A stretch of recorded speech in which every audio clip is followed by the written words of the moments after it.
안녕하세요. 단밤이에요. 오늘 하루도 잘 보내셨나요? 오늘 읽어드릴 책은 체인저블이라는 책인데요. 여러분은 부자가 되고 싶으세요? 저는 항상 상상으로는 나에게 정말 돈과 시간이 많다면 무엇을 할까? 이런 상상을 굉장히 많이 하는데요. 이 책의 저자는 우리 모두 누구나 부자 잠재력이 있고, 그렇기 때문에 부자들의 생각을 알 수 있다면 우리도 빈털터리 백수에서 억만장자가 될 수 있다고 얘기를 하는 책이에요. 실제로 이 작가는 노숙자 그리고 불량배였는데 지금은 성공한 사업가로 굉장히 많은 이런 좋은 생각들을 전파하고 있다고 해요. 어쨌든 부자가 되고 싶은 여러분, 제가 체인저블이라는 책을 통해서 그 노하우를 조금 알려드릴게요. 잘 들어주셨으면 좋겠어요. 그럼 지금부터 읽어드릴게요. 제1장, 부자는 만들어지는 것이다. 목적 없는 삶은 변화도 없다. 어릴 때부터 나는 부모님이 자랑스럽게 내 아들이라고 내세울 만한 인물은 결코 되지 못할 거라고 확신했다. 하지만 이런 잘못된 생각은 하마터면 나를 18살 생일을 맞기도 전에 죽음으로 몰아넣을 뻔했다. 그리고 이 마음가짐은 그 후로도 내 인생을 절망으로 이끌었다. 나는 콜롬비아의 작은 섬에서 태어났다. 카리브해에 있는 산 안드레스라는 섬이었다. 내 이름 안드레스도 이 섬에서 딴 것이다. 아버지는 어린 나이에 고향 스웨덴을 떠나 아름다운 푸른 바다에 둘러싸인 이 섬에서 음식점을 열었다. 아버지와 어머니는 바로 이곳에서 만났다. 당시에는 섬의 치안이 그리 좋지 않아 아버지는 어디를 가든 늘 권총을 휴대해야 했다. 부모님은 자식들이 스웨덴에서 교육을 받았으면 하는 마음에 온갖 고생을 마다하지 않았다. 사는 곳이 안전하지 않다는 사실과 자식들에게 좀 더 나은 교육을 받게 해주고 싶다는 바람, 이 두 가지 이유로 부모님은 스웨덴에 돌아가기 위해 엄청난 희생을 감수했다. 어머니는 나를 임신했을 때는 물론 여동생을 가졌을 때도 고된 일을 해야 했다. 내가 3살 때 우리 가족은 스웨덴으로 이사했으며 그로부터 4년이 지난 후 부모님은 이혼했다. 두 분은 단 한 번도 이유를 알려주지 않았지만 나는 부모님이 이혼할 당시에 유리잔이며 그릇, 그 밖의 장식물들이 깨지는 날카롭고도 요란한 소리를 듣지 않으려고 내 방에서 귀를 막은 채 울곤 했던 일을 기억한다. 나는 매일 밤 제발 그 소리가 들리지 않게 해달라고 기도했다. 하지만 그때 이미 두 분 사이가 예전처럼 다시 좋아지지 않으리란 사실을 알았다. 복잡했던 어린 시절을 되돌아보면 이처럼 단편적인 기억들만 떠오를 뿐 자세한 것은 생각나지 않는다. 아버지는 엄격한 분이라 나는 언제나 학교를 마치고 집으로 돌아온 즉시 숙제를 해야만 했다. 그리고 매일 저녁 공책 검사를 받았다. 문제 하나라도 틀리면 다시 방으로 들어가야 했고 그날의 숙제 범위를 완전히 익힐 때까지 방에서 나올 수 없었다. 아버지의 냉혹한 훈육에 화가 났던 밤들이 그렇게 이어졌다. 그러나 나중에 내 인생에서 사용할 소중한 기술들은 그때 익혔다. 지식을 습득하는 방면에서라면 나는 무엇에든 전념할 줄 알고 또 규율을 중요하게 여긴다. 이런 태도는 모두 아버지의 가르침 덕분이다. 또한 어머니의 가르침 역시 학교에서는 배울 수 없는 것이었다. 어머니는 내가 집을 떠나야 할 때 가르침을 주셨다. 그리고 이는 장차 내 인생의 모습을 결정하게 된다. 부모님은 이혼했지만 서로 가까이에 살았다. 나는 두 분을 정기적으로 보았는데 어쩌다가 한 분과 사이가 틀어지면 다른 분 집에서 지내곤 했다. 수없이 많은 밤을 어머니의 집과 아버지의 집 사이 어딘가에서 보내면서 과연 나는 어디에 속하는 존재인지 알아내려고 애썼다. 당시 나는 내 일상을 스스로 전혀 통제할 수 없다는 생각에 압도되곤 했다. 그저 두 분 집 사이를 헤매며 인생의 실패의 지름길로 이끄는 행동을 하는데 점점 몰두했다. 다시 말해 뚜렷한 계획 없이 그저 흘러가는 대로 살았다. 당시 내게는 거친 아이라는 일컬음이 명석한 아이라는 평판보다 더 중요했다. 선생님이 문제를 내면 답을 알면서도 손을 들지 않았다. 내가 만들어낸 일종의 캐릭터였다.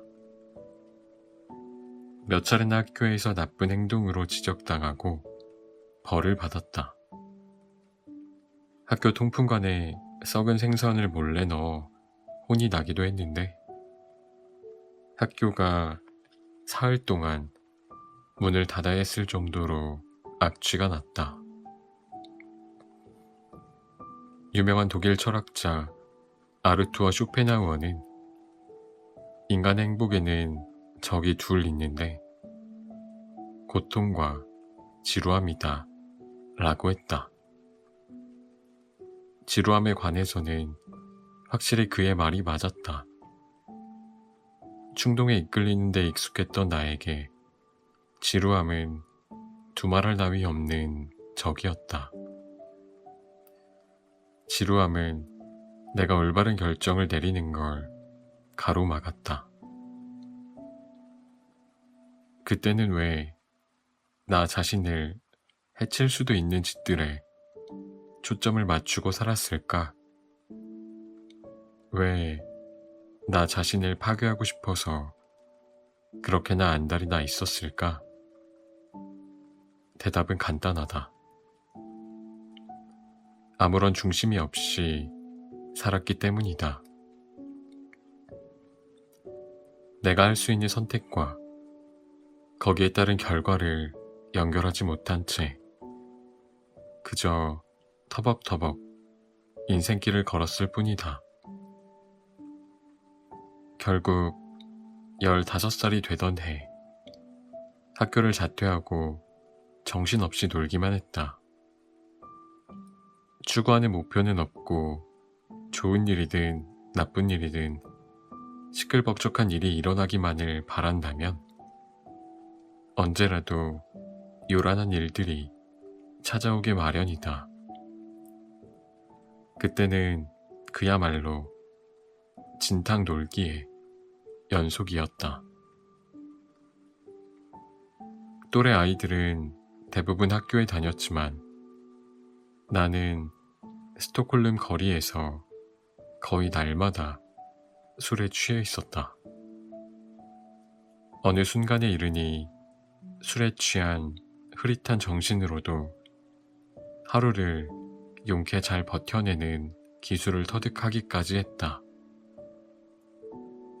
거리의 불량배 패거리에 함께 속해 있던 친구들도 나와 같은 생각이었고 그들과 함께 있어서 길거리에서 어슬렁거리기가 한결 쉬웠다. 그렇게 몰려다니던 친구들은 자기들끼리 싸우기도 했고 다른 패거리와 싸우기도 했다. 스톡홀름 뒷골목에는 규칙이 하나 있었다. 약한 모습이나 두려움은 절대 보이지 말라는 것이었다. 나는 쏟아지는 주먹질과 발길질을 겪으며 아무리 아파도 절대로 고통을 밖으로 드러내지 않았다. 그렇게 뒷골목 규범을 익혔다. 그런 생활에 익숙해지다 보면 모든 감각이 무뎌진다. 10대 시절을 떠올리면 나는 오로지 3가지만 기억난다.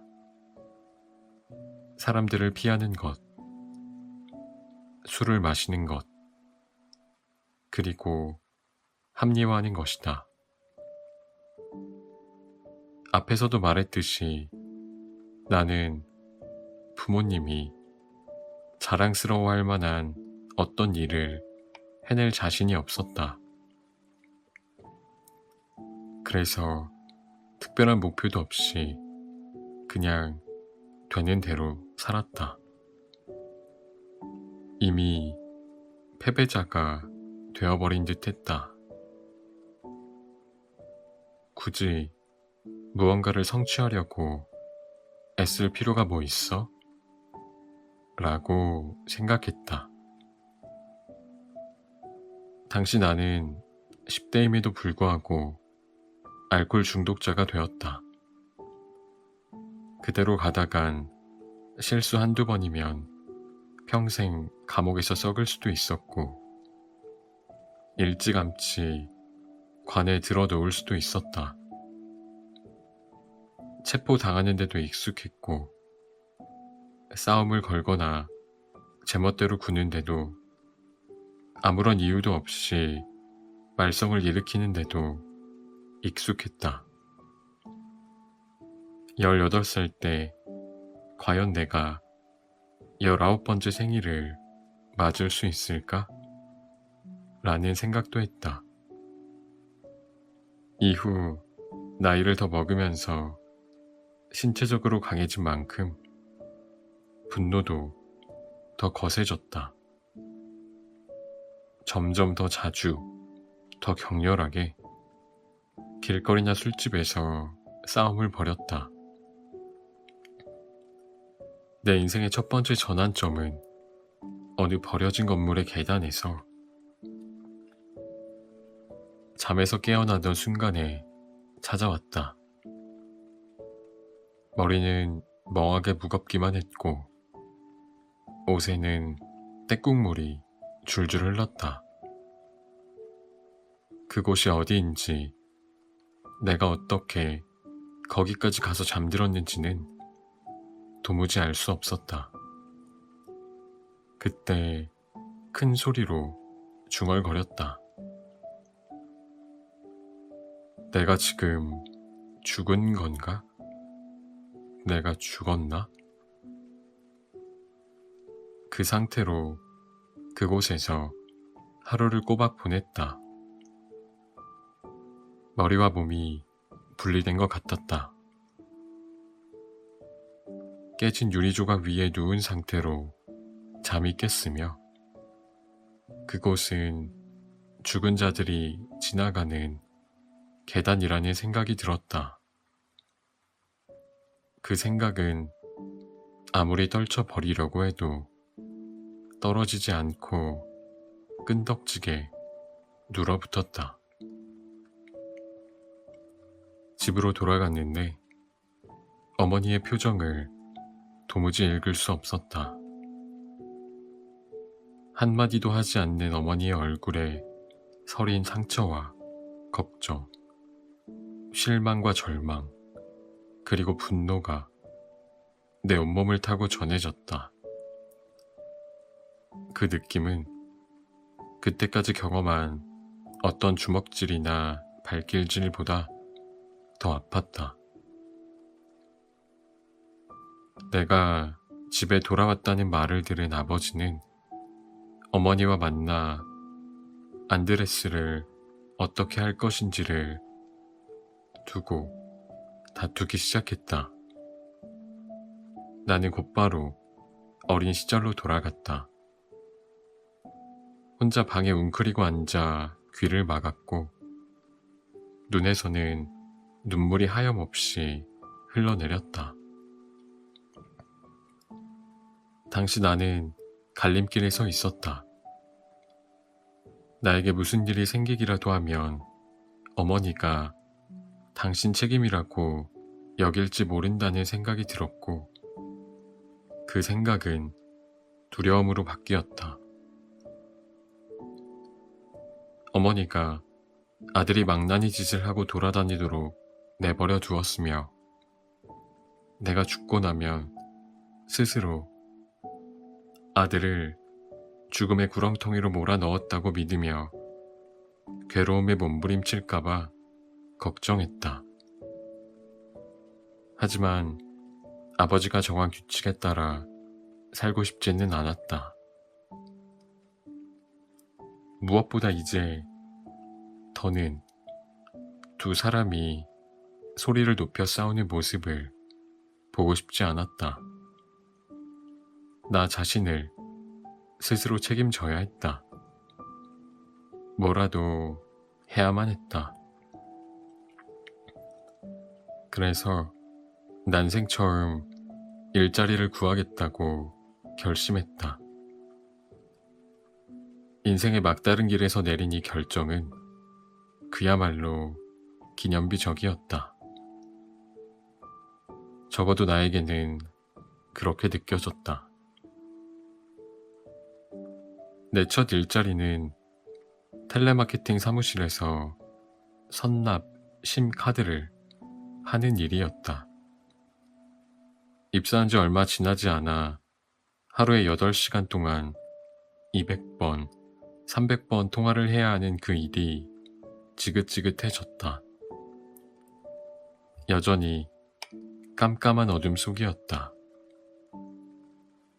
내 마음이 그 정도로 암울했다는 비유적인 표현이긴 하지만 근무 시간이 정오부터 저녁 9시까지였으니 전적으로 비유적인 표현은 아니었다. 일을 마치고 퇴근하면 바깥은 이미 어둡고 추웠다. 일과 관련된 모든 것이 다 싫었다.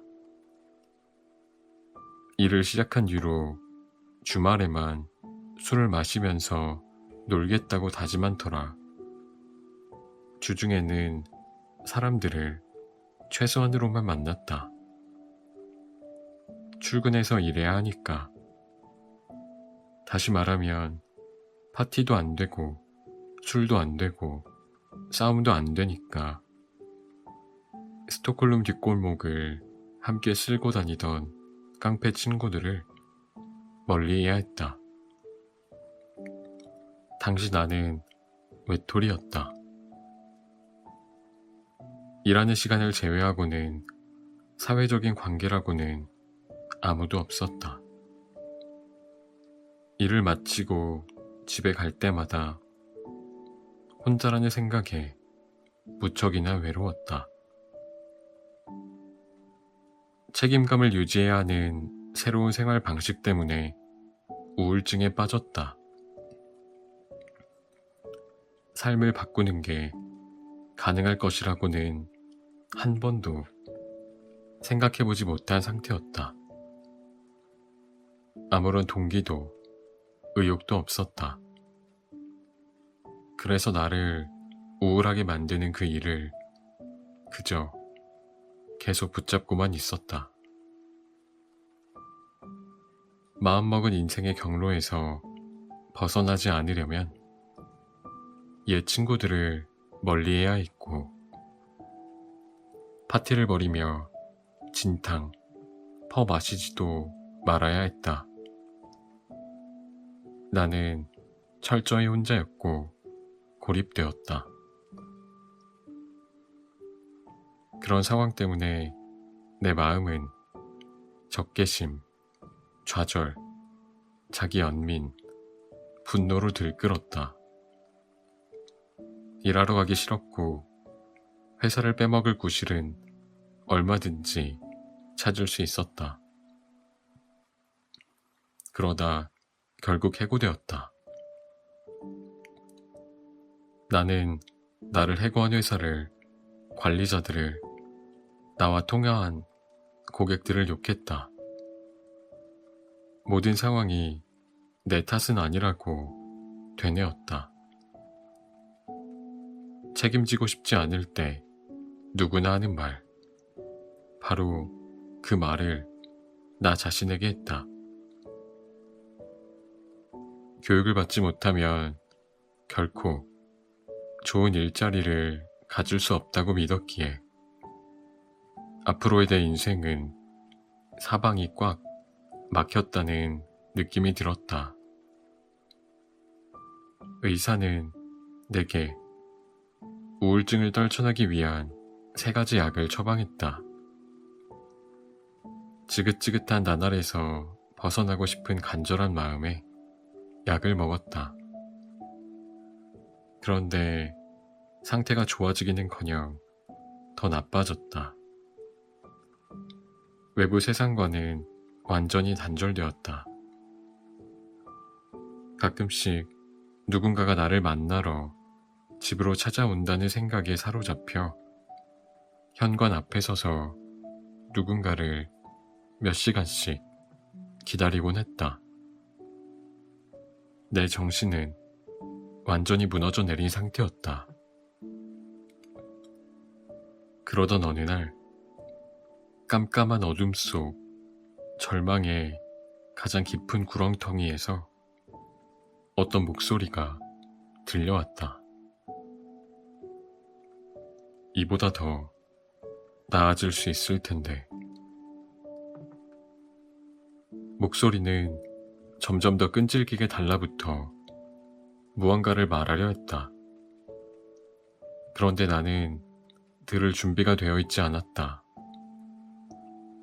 이보다 더 나아질 수 있을 텐데 라는 내면의 소리를 듣긴 했지만 그 말만으로는 무엇을 어떻게 해야 할지 알 수 없었다. 이런 일이 반복되자 마침내 그 목소리는 전술을 바꾸었다. 그 해에 할아버지가 세상을 떠나셨다. 아무런 예고도 없이 갑자기 일어난 일이었다. 벽돌로 뒤통수를 세게 얻어맞은 듯 충격을 받았다. 할아버지의 죽음을 겪으며 머릿속에 또렷하게 떠오른 생각이 있었다. 여기에서 벗어나지 않는 한 이보다 더 나아질 일은 결코 없을 것이다. 살아날 가능성을 조금이라도 붙잡고 싶다면 모든 것을 뒤로하고 떠나야 했다. 흔적도 없이 사라져서 내가 인생에서 진정으로 원하는 것을 찾아야 한다는 사실을 마음 깊은 곳에서 느꼈다. 세상을 새롭게 바라보려면 익숙한 모든 것과 거리를 두어야 했다. 2달 뒤, 세상은 다시 문을 두드리며 나를 불러냈다. 할아버지가 두 동생과 나에게 각각 $2,000를 남기셨음을 뒤늦게 알았다. 아버지는 수표를 건네면서 나중에 학교에 다닐 수도 있고 또 먼 훗날에 다른 용도로 쓸 수도 있으니 저금을 하라고 특별히 당부하셨다. 하지만 나는 $2,000를 손에 쥐자 갑자기 영감이 떠올랐다. 이 돈으로 비행기를 타고 멀리 다른 곳으로 가자. 그렇게 하면 억지로라도 모든 걸 새로 시작할 수 있으리라. 편도 항공권이 나를 어디까지 데려다 줄 수 있을지, 거기 가서 무엇을 할지, 아는 사람이라곤 하나도 없는 곳에서 과연 살아남을 수나 있을지 아무것도 몰랐다. 망설임이 없었던 건 아니지만 나는 망설임을 사정없이 밀쳐냈다. 목소리는 이제 이렇게 말했다. 어떻게?에 대해서는 아무 걱정하지 마라. 목표 설정의 6가지 기술.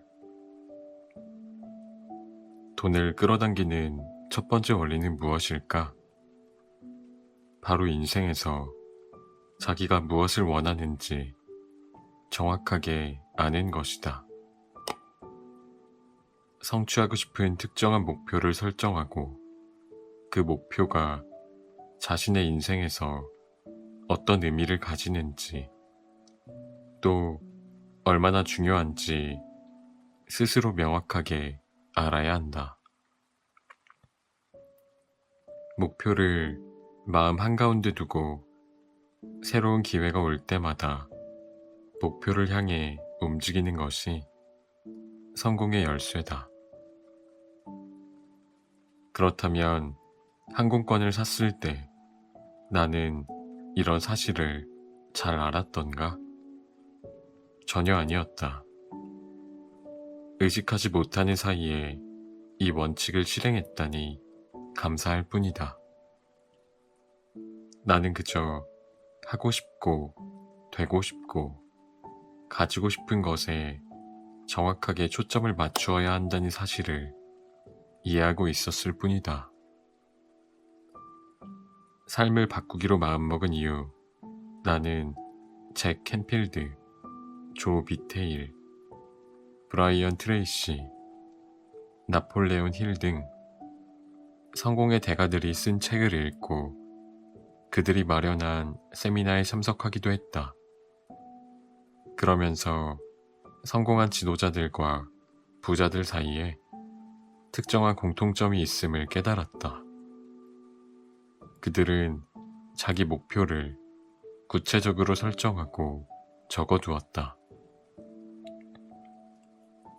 학술적인 연구 결과나 성공의 방식을 가르치는 스승들의 말이나 내 경험을 살펴보더라도 목표를 적어둔다는 행위에는 재고의 여지가 없다. 해마다 1월 초가 되면 나는 그 해에 성취할 목표 101가지를 적는다. 별것 아닌 듯 보이지만 이 행동이 주는 효과는 실로 놀랍다. 나는 이렇게 함으로써 회사를 운영하는 데 큰 도움을 받았다. 나는 고등학교 중퇴자에 부자로 태어나지도 않았으며 전직 불량배다. 노숙자 생활을 했고 파산자였으며 우울증 환자였다. 이런 한계가 있었지만 지금까지 믿을 수 없을 정도로 큰 성공을 거두어 왔다. 다른 사람들과 별다를 게 없는 평범한 사람인 내가 이토록 재산과 기회를 끌어모을 수 있었던 건 철저히 목표에 집중하고 스스로 엄격한 규율을 지켰기 때문이다. 목표 설정은 생각보다 강력한 힘을 발휘한다. 인생에서 설정한 목표가 무엇이냐는 질문을 하면 사람들은 대부분 자기 목표가 무엇인지 명확하고 분명하게 말하지 못한다. 내가 사업을 해서 성공을 거둔 데에는 여러 가지 요인이 있겠지만 가장 핵심적인 부분은 직원들에게 목표 설정 연습을 시키면서 각자 원하는 바를 이루도록 이끈 데서 비롯되었다고 생각한다. 목표를 설정하는 구체적인 방법은 다음과 같다. 첫째, 인생에서 원하지 않는 것들을 모두 적는다. 둘째, 더 쓸 게 없으면 맨 마지막에 있는 항목 아래에 옆으로 길게 줄을 긋는다. 셋째, 다른 종이에 방금 쓴 내용을 토대로 자신이 원하는 것을 적는다. 예를 들어 첫 번째 단계에서 가난하게 살고 싶지 않다 라고 적었다면 다시 부자로 살고 싶다 라고 적는다. 또 외롭게 살고 싶지 않다 라고 적었다면 사람들과 좋은 관계를 맺으며 살고 싶다고 적으면 된다. 이런 식으로 병에 걸리지 않고 싶다는 건강하게 살고 싶다. 또 평생 이 도시에만 붙박여서 살고 싶지 않다는 여기저기 여행을 다니면서 새로운 것들을 보고 싶다로 바꾸면 된다. 이번에는 구체적으로 오늘 무엇을 시작할 수 있을까를 생각해 볼 차례다. 인생에서 당신이 원하는 바를 각각 구체적으로 열거한 뒤 이를 이루려면 무엇을 해야 할지 질문을 던진다. 예를 들어 내가 즐길 수 있고 또 나를 부자로 만들어줄 만한 일 중에 오늘 할 수 있는 게 뭘까? 라거나 사람들과 함께 어울리는 가운데서 존재감을 느끼고 인생을 사랑하게 해줄 어떤 활동, 어떤 일, 어떤 취미 활동을 오늘 할 수 있을까? 또 나를 건강하게 유지해줄 어떤 운동이나 어떤 활동을 오늘 할 수 있을까? 라고 정리한다. 다섯째, 오늘은 구체적으로 무엇을 시작할 수 있을까? 라고 정리한 목록에서 가장 끌리는 5개를 선택해 동그라미를 치고 목표들을 달성하기 위한 시간표를 작성한다. 그 다음 나머지 5개를 선택해서 똑같이 한다. 이렇게 모든 항목의 실천 시간표를 마련하고 마감 시한을 설정한다. 여섯째, 이렇게 마련한 최종 목록을 늘 가까이 두고 바라보면서 실천하고 또 필요한 경우에는 세부 사항이나 시간표를 조정한다. 우선 원하지 않는 것을 생각한 다음 원하는 것으로 전환하는 이 과정은 실질적인 실천이 동반되는 목표 설정의 토대를 마련해준다. 이 과정은 부정적인 마인드를 긍정적인 마인드로 바꾸어주는 훈련이기도 하다. 순서를 밟아 나가다 보면 단순하게 긍정적으로 생각하는 것과는 확실히 다른 효과가 있다. 과학적인 연구의 결과도 이런 목표 설정에 효과를 인정한다. 나는 종종 직원들과 함께 앉아서 그들이 설정한 목표를 놓고 이야기를 나누곤 한다. 6년 전에 우리 회사에 입사한 한 직원은 처음에는 인생에서 특별하게 바라는 것도 목표도 없었다. 이 직원은 회사에 들어온 이후 진지하게 학습에 임했고 내가 제시한 목표 설정의 과정을 착실하게 밟아 나갔다. 그는 목표 92개를 설정했고 이를 달성하기 위해 구체적으로 행동했다. 덕분에 그는 지난 6년 동안 92개 가운데서 83개 목표를 달성했다. 목표를 정하는 것만으로도 부를 불러들일 수 있다는 이야기가 다소 터무니없게 들릴지도 모르지만 실제로 상상하는 행위만으로도 행동을 시작하는 데 도움이 된다.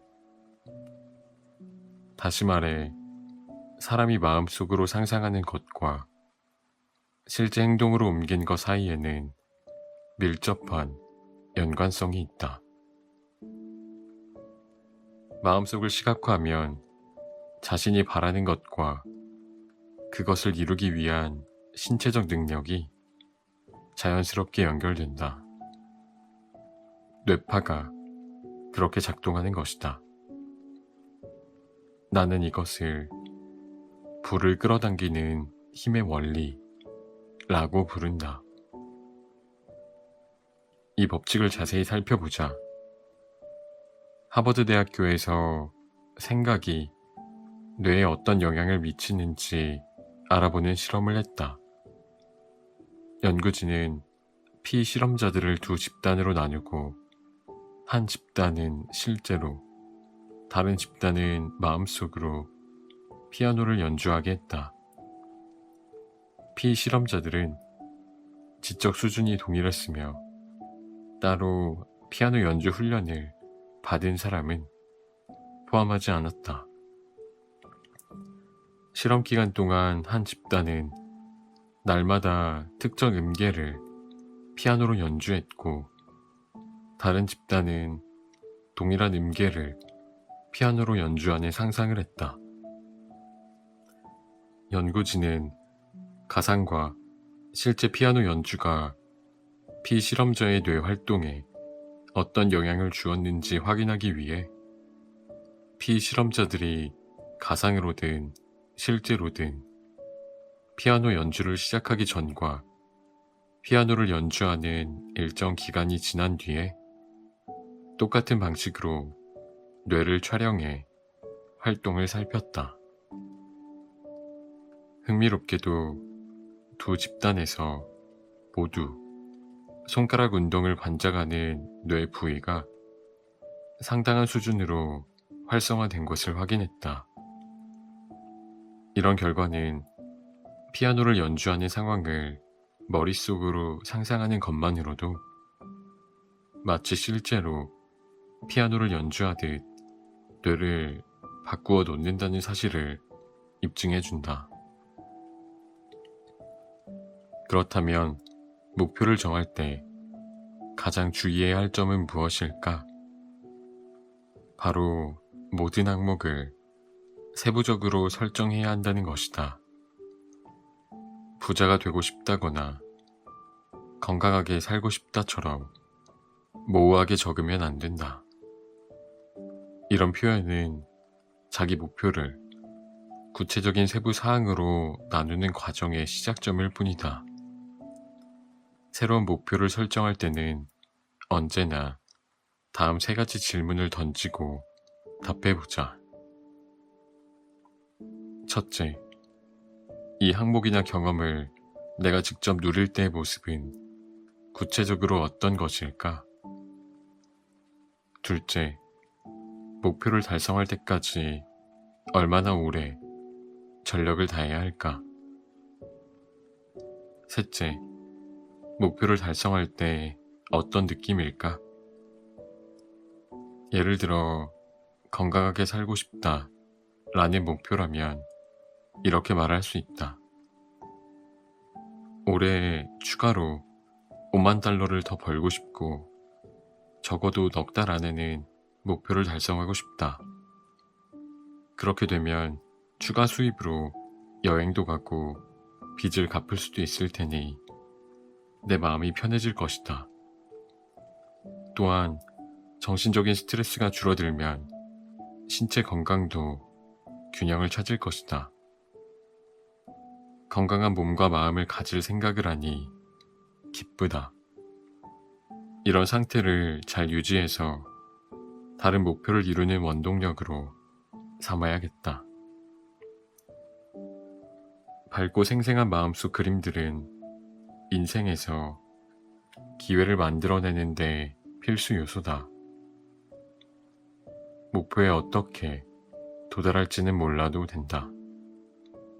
그냥 당신이 원하는 것이 무엇인지, 그것을 달성했을 때 기분이 어떨지 명확하게 생각하고 또 느껴라. 과거를 바꿀 수는 없다. 그러나 미래는 스스로 만들어 나갈 수 있다.